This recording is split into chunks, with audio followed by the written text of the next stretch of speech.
A new CBS report has found that the U.S. government's terror watch list has now grown to 2 million people. And it has nearly doubled in size over just the last 6 years. This month marks 20 years since that controversial terrorist watch list was created to track potential threats. CBS Reports the watch list, 20 years of tracking suspected terrorists, takes a deep dive into the surveillance program. The documentary gains special access to the people who created it and the people trying to reform it. When we look at the number of people on the list, why has it expanded from 120,000 in 2003 when it first started to today where we have around 2 million people on it?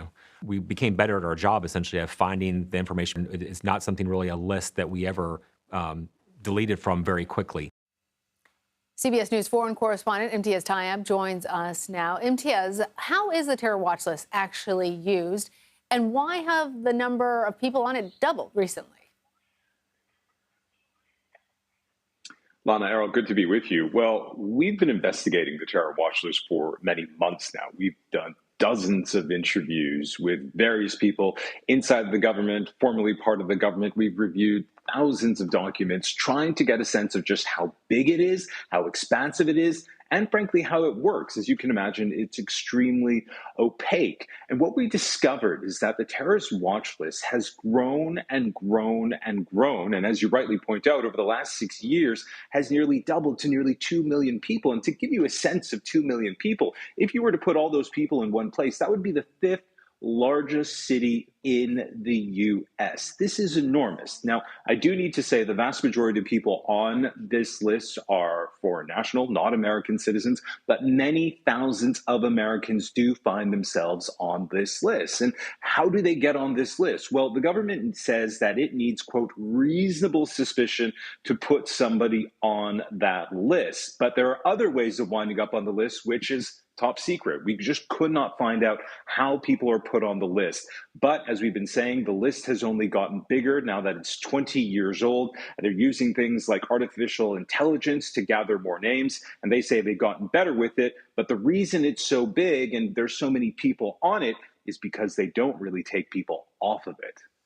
Yeah, Imtiaz, that's exactly what it sounds like when you note that there were some 120,000 people on the list 20 years ago, and now it would be the equivalent to a large city in the U.S. And I know you spoke with some people who believe they are being unfairly targeted. We've all anecdotally heard stories of people who get screened constantly at the airport, and they just don't know why. What are these people telling you about their experiences?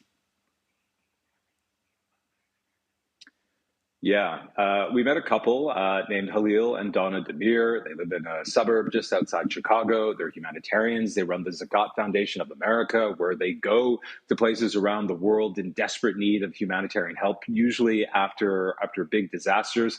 They work with the U.S. State Department, with USAID. They are, Halil Demir has met many of the most sort of high-profile humanitarians in the U.S. and indeed former presidents. So these are people who are very embedded in their community, but very embedded in the humanitarian organ that sort of operates around the world. And Halil Demir and his family, and that's just his wife, but including his children and his grandchildren, also find themselves being searched, and they've never been told they're on the list. But as you rightly point out, Errol, for people anecdotally who feel like something's not right, when I go travel, I get pulled and I get screened. And one of the telltale signs is to whether or not you're being scrutinized anyways is something called SSSS, which you will find on your boarding pass. Now, for a lot of people, that just means you're there for secondary screening. You may have paid for your plane ticket very close to boarding that plane, or for other reasons. It doesn't mean you're on a watch list. But for someone like Halil Demir, it is a telltale sign that he's going to be checked at the airport, not just for a few minutes or even for an hour, but for several hours, missing multiple flights. And it has had this huge psychological impact on him and his family. And he has really been struggling to get any answers on how to get off this list. And he's really beside himself at just what to do. And Imtiaz, one of President Biden's campaign pledges was to reform the watch list. What is his administration doing? Well, the short answer is From what we've been able to find and discover, not a lot. We spoke with Monty Hawkins, who you heard from in the clip earlier.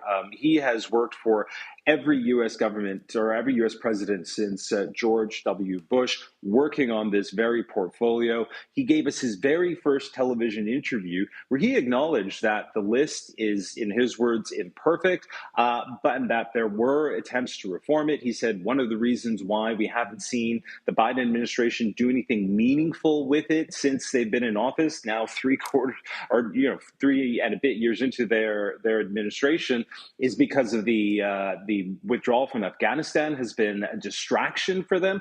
But the short answer is that there are so many people who remain on this list and have no real way of getting off, despite desperately trying to get off of it. Really eye-opening details there. Imtiaz Tyab, thank you so much for that. And a note for our viewers, The Watch List, 20 years of tracking suspected terrorists, premieres tonight at 8 p.m. Eastern, right here on CBS News Streaming. You'll also be able to stream it on Paramount Plus and the CBS News app.